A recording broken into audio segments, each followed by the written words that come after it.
మిత్రులారా, చాలా మందికి తెలియకపోవచ్చు. తెలిసిన వాళ్ళు కొద్దిమంది ఉన్నారు. నన్ను ఎరిగిన వాళ్ళు, నేను ఎరిగిన వాళ్ళు. నా పేరు గురువారెడ్డి, నల్గొండ జిల్లా. విద్యార్థి నాయకుడిగా, తర్వాత జర్నలిజంలో మా ఉదయం ఎంప్లాయీస్ యూనియన్ ప్రెసిడెంట్గా, ప్రతి సందర్భంలో ఏ సందర్భం వచ్చినా సరే ఆ విషయాల్ని ఆకలింపు చేసుకొని నేను ఉండే చోట, నేను పని చేసేటటువంటి చోట తప్పనిసరిగా ఆర్గనైజ్ చేసుకోవడం, మాట్లాడటం అనేటువంటిది నాకు అలవాటైనటువంటి విషయం. ఈ రోజు కూడా మన జర్నలిజం పూర్తిగా భ్రష్టు పట్టిన తర్వాత నేను మా తాత ముత్తాతల నుంచి వచ్చినటువంటి ఒక 10 ఎకరాల పొలాన్ని సాగులోకి తీసుకొచ్చేసేసి వ్యవసాయానికి సంబంధించినటువంటి దాంట్లో ఇప్పుడు మన తెలంగాణలో వస్తున్నటువంటి ఆయిల్ ఫామ్ దానికి నల్గొండ జిల్లా అధ్యక్షుడిగా కూడా పనిచేస్తూ ఉన్నాను. విషయం ఏంటంటే, అసలు తెలంగాణ ఎక్కడ మిస్ కొట్టింది, ఎక్కడ కొడుతుంది అని కూడా జయశంకర్ సార్ చెప్పారు. ఏమవుతుందనంటే, తెలంగాణ సాధనకి మనం అల్లం నారాయణ గారు చెప్పినట్టుగా ముందు తెలంగాణ అయితే రానియండ్రా, తర్వాత మన సావేదో చద్దాము అని. విషయం ఏంటంటే, తెలంగాణ రానైతే వచ్చింది సరే, రాజకీయ పార్టీలు చేసేటటువంటి ప్రయత్నాలలో టిఆర్ఎస్ విజయం సాధించింది, 10 ఏళ్ళ అధికారాన్ని చేసుకుంది. దాన్ని పక్కకు దోసేసి ఆయన లోపాలను ఎత్తి చూపిస్తూ కాంగ్రెస్ పార్టీ వచ్చింది. సరే, టిఆర్ఎస్ వచ్చినా కాంగ్రెస్ వచ్చినా ఇప్పుడు తెలంగాణనే చేస్తారు. కానీ తెలంగాణలో ఏం చేస్తారు వాళ్ళు? తెలంగాణకి అవసరమైనటువంటి విధానాల్ని అవలంబించాలనేటటువంటిది మన కోరిక. తెలంగాణ తెచ్చుకున్నది ఏమిటికి? తెలంగాణ జిల్లాలలో, తెలంగాణ ప్రాంతంలో తెలంగాణ ప్రజలకి, అంటే రైతాంగం కావచ్చు, కార్మికులు కావచ్చు, ఉద్యోగులు కావచ్చు, ఎవరైనా కావచ్చు, ఆయా రంగాల్లో తెలంగాణ ప్రత్యేకతని నిరూపిస్తూ ఒక మోడల్ తయారు చేయాల్సినటువంటి అవసరం ఉండే. కానీ రాజకీయ నాయకులు ఊరుకోరు కదా. నీళ్లు, నిధులు, నియామకాలు అన్నారు. తెలంగాణ ఇన్ని రోజులు ఒట్టిపోయింది, మన గోదావరి జలాలన్నీ ఆంధ్రోలు దొబ్బేస్తున్నారు, కాబట్టి మన జలాల్ని మన పంట పొలాలకి తరలించుకోవాలని. కానీ నిజంగా తెలంగాణకి అవసరమైనటువంటిది ఏముంది, అవకాశాలు ఏమున్నాయి, మన తెలంగాణని సస్యశ్యామలం చేసుకోవడానికి ఏం చేయాలి? వాస్తవంగా కేసీఆర్ ఆలోచన మంచిది. ఎందుకు? ఆంధ్రోనికి ఇన్ని ఎకరాల పంట పొలాలు ఉన్నాయి, ఇన్ని ఎకరాలకు నీరు పారుతుంది, మన తెలంగాణలో గోదావరి జల్ని ఎత్తిపోసుకొనైనా సరే పంట పొలాలు తీసుకురావాలనేటటువంటిది ఆలోచన మంచిదే.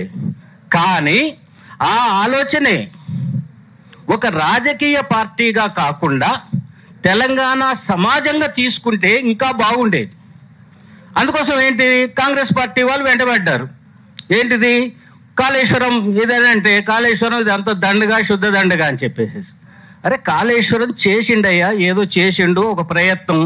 కానీ దాన్ని ముందే గనక తెలంగాణ పౌర సమాజంతో, తెలంగాణలో ఉండేటటువంటి బుద్ధిజీవులతోటి, ఆయా రంగాల్లో నిష్ణాతులైనటువంటి వాళ్ళు ఉన్నారు.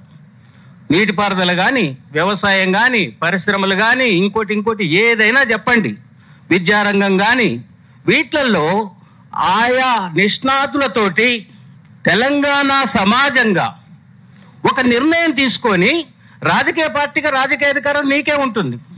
నువ్వు రాజకీయ పార్టీగా అమలు చేస్తే ఈ ఇష్యూలు వచ్చేటటువంటి కావు.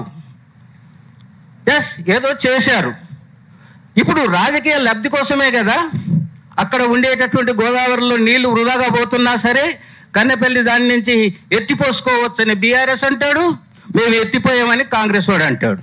కానీ మునిగేది మాత్రం రైతాంగం.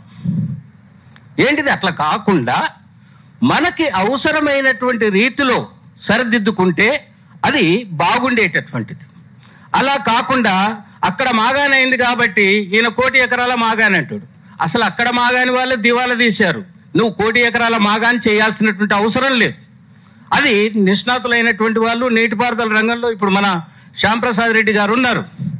అసలు అన్ని నీళ్లు అన్ని వరి పొలాలకి తరలించి వడ్లు పండించాల్సినటువంటి అవసరమే లేదనేటటువంటి అభిప్రాయం ఇప్పుడు తెలంగాణలో వ్యక్తమవుతుంది.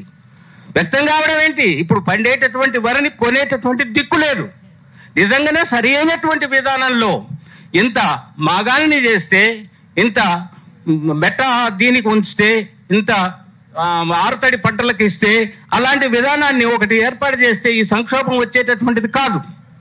మళ్ళీ ఈరోజు ఉమ్మడి ఆంధ్రప్రదేశ్లో ఏ సంక్షోభాన్ని అయితే ఎదుర్కొన్నామో తెలంగాణ సమాజం ఇప్పుడు తీవ్రమైనటువంటి వ్యవసాయంలో సంక్షోభం నెలకొని ఉంది. దానికి వరి బండి యొద్దు, నీళ్ళు ఇస్తారట, వరి బండి యొద్దు అంటాడు కేసీఆర్. ఇప్పుడు నీళ్ళు ఇయ్యలేం కాబట్టి వరి బండి యొద్దు అంటాడు రేవంత్ రెడ్డి. మొత్తం మీద ఏంటిది, వరి బండి యొద్దు. ఇది ఎక్కడి విధానం? ఈ రోజు వరి బండి వద్దు అంటారు, లేకపోతే రేపు నీళ్ళు ఇయ్యనంటారు, ఎరువులు ఇయ్యనంటారు.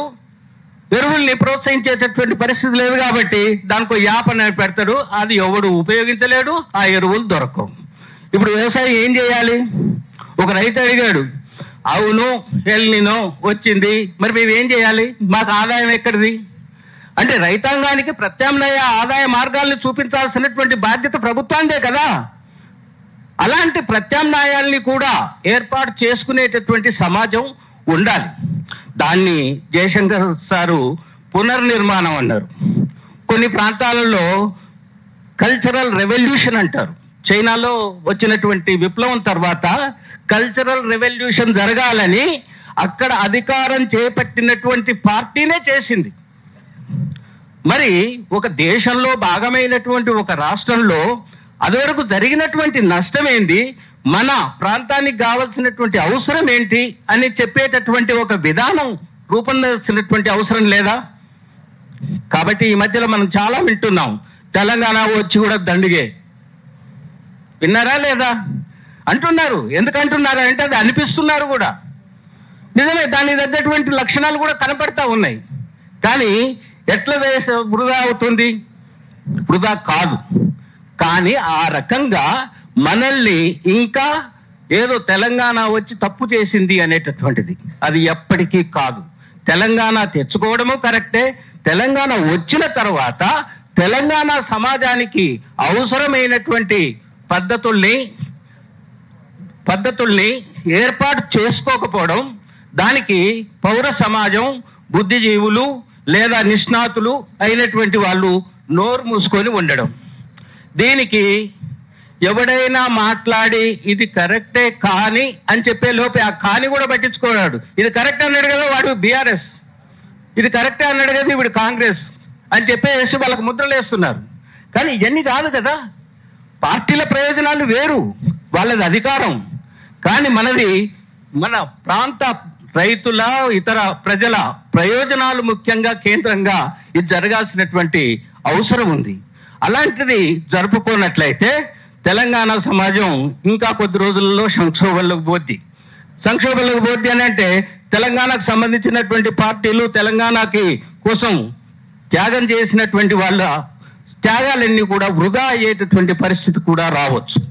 కాబట్టి ఏంటంటే అలాంటి పరిస్థితి రాకుండా మనం జయశంకర్ సార్ చెప్పినటువంటి పునర్నిర్మాణానికి సంబంధించినటువంటి దాంట్లో అన్ని రంగాలలో అన్ని వర్గాల ప్రజల ప్రయోజనాలని కాంక్షించేటటువంటి బుద్ధిజీవులతోటి, నిష్ణాతులతోటి కమిటీలు ఏర్పాటు చేసి ఒక విధానాన్ని రూపొందించుకొని ఆ విధానానికి అనుగుణంగా రాజకీయ పార్టీలు నిర్ణయం తీసుకునేటటువంటి దానికి తీసుకువెళ్తే తప్ప ఈ తెలంగాణ రావడం వల్ల తెలంగాణ సమాజం ప్రయోజనం పొందేటటువంటి అవకాశం లేకుండా పోతుంది. సరే, మిత్రుడు అల్లం నారాయణ గారు చాలా విషయాలు చెప్పారు. ఎందుకంటే ఇప్పుడు నెమ్మదిగా మనకు తెలంగాణ వచ్చి ఏమీ లాభం లేదనుకునేటటువంటి మనస్తత్వం ఏర్పడేటటువంటి దశలో మన పూర్వ ఆంధ్రప్రదేశ్ వాళ్ళు ఇక్కడ అనేక రకాలైనటువంటి ప్రచార కార్యక్రమాల్ని మొదలుపెట్టారు. ఆ ప్రచార కార్యక్రమాల్లో భాగంగానే ఇప్పుడు తెలంగాణ సమాజం ఆందోళన చెందుతా ఉంది. ఇప్పటికీ చూడండి, మన సమాజం మీద మనం స్వేచ్ఛగా మాట్లాడుకునేటటువంటి, మన ప్రయోజనాల గురించి మాట్లాడుకునేటటువంటి వాతావరణం లేకుండా చేశారు. ఎవరికి ఒకటి బ్రాండ్ వేసేయడం, బ్రాండ్ వేసేస్తే వాడు మాట్లాడుకుంటూ కూర్చుంటాడు. లేకపోతే రాజకీయ పార్టీల రంగు పులమడం, తెలంగాణ ప్రయోజనాల గురించి మాట్లాడడం అని అంటే వాడు తెలంగాణ అనగానే టీఆర్ఎస్ అంటాడు. అరే తెలంగాణ వేరు, టీఆర్ఎస్ వేరు. టీఆర్ఎస్ అనేటటువంటిది, బీఆర్ఎస్ అనేది ఒక రాజకీయ పార్టీ. రాజకీయ పార్టీలలో వాళ్ళకు అనుగుణమైనటువంటి దాన్ని ఇది చేసుకుంటారు. ఇప్పుడు ఒక విషయం చూడండి, రైతు బంధు అనేటటువంటిది చాలా గొప్ప విషయం. కానీ రైతు బంధు ఎందుకు పెట్టారో, ఏ వర్గాల ప్రయోజనాల కోసం పెట్టారో అది మాత్రం చెప్పరు. రైతు బంధు నిజంగా ఎవరి కోసం పెట్టారు? తెలంగాణ సమాజంలో ఆత్మహత్యలు జరుగుతున్న తరుణంలో జయతి ఘోష్ కమిషన్, వైఎస్ రాజశేఖర రెడ్డి ఉన్నప్పుడు వేసినటువంటి కమిషన్ ఇచ్చినటువంటి నివేదిక ప్రకారంగా ఆ నివేదికను తీసుకొని 1 నుంచి 10 ఎకరాల లోపు ఉండేటటువంటి రైతాంగం ఆత్మహత్యలు చేసుకుంది. ఆ ఆత్మహత్యలు ఎందుకు చేసుకుంది అని అంటే పెట్టుబడి పోవడం ద్వారా. అందుకోసం పెట్టుబడి లాస్ కాకుండా ఉండడానికి పెట్టుబడి సాయం అన్నారు రైతు బంధులో. కానీ 50 ఎకరాలు లేదా సాగు చేయనటువంటి కొండలు గుట్టలు వాటికి వేయమని ఎవరు అడిగారు?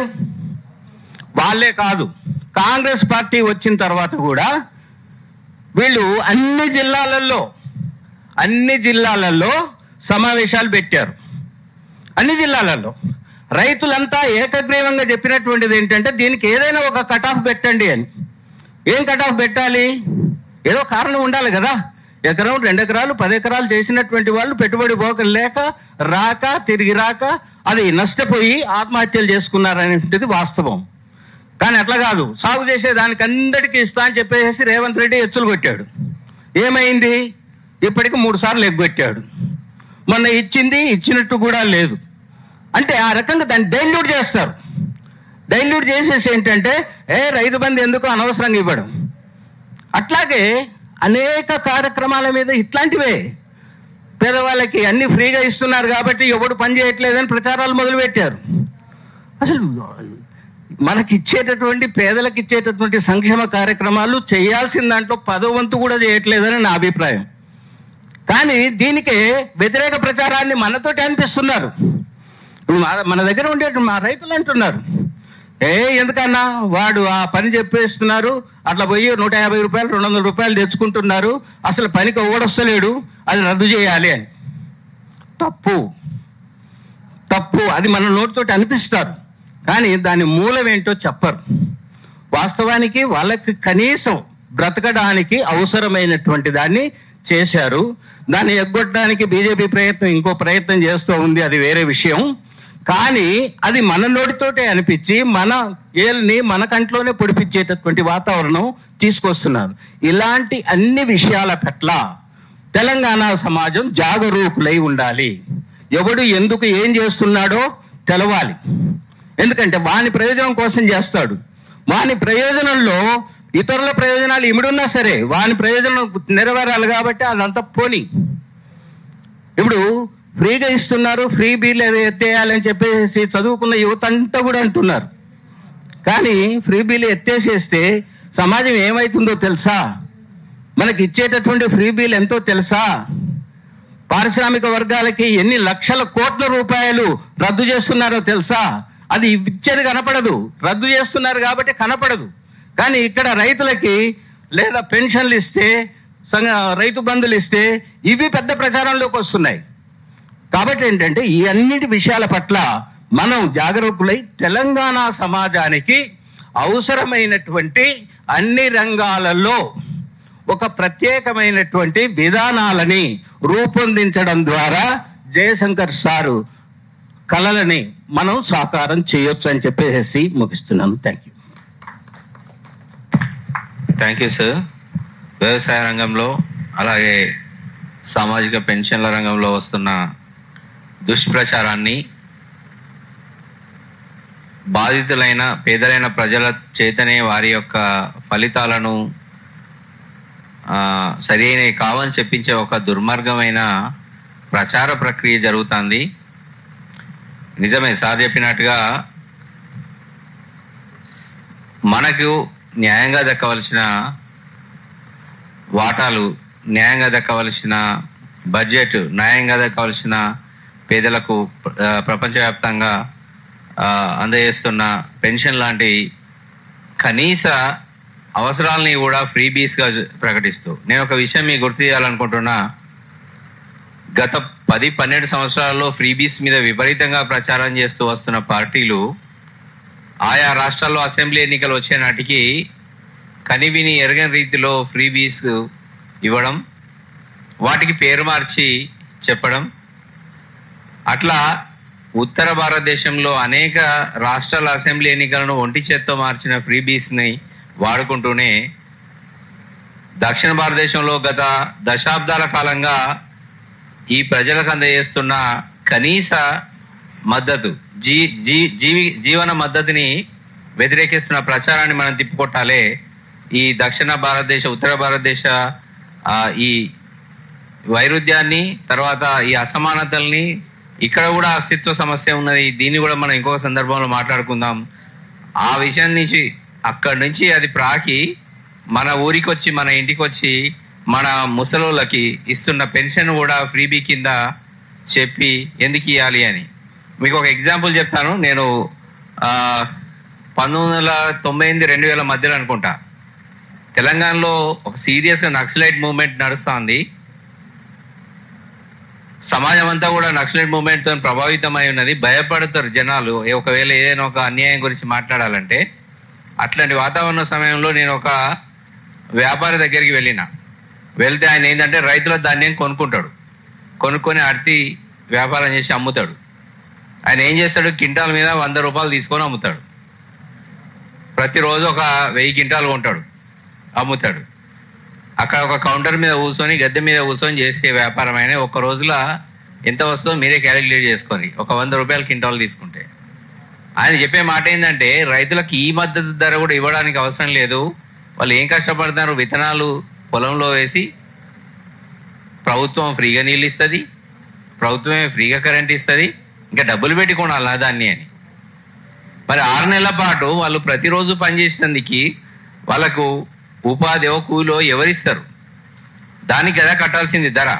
అంటే ఒక నెరేషన్, ఒక వ్యాపార దృక్పథంలో ఉండే నెరేషన్, ఒక పేదలకు వ్యతిరేకమైన నెరేషన్ తయారు చేయడంలో ఇవాళ సమాజంలో కొన్ని వ్యవస్థలు, కొంత వ్యాపార దృక్పథంతో ఉన్న కార్పొరేట్ వ్యవస్థలు సీరియస్ గా పనిచేస్తున్న ఈ అంశాన్ని సారు కులకషంగా చెప్పినందుకు నేను వారికి కృతజ్ఞతలు తెలియజేస్తూ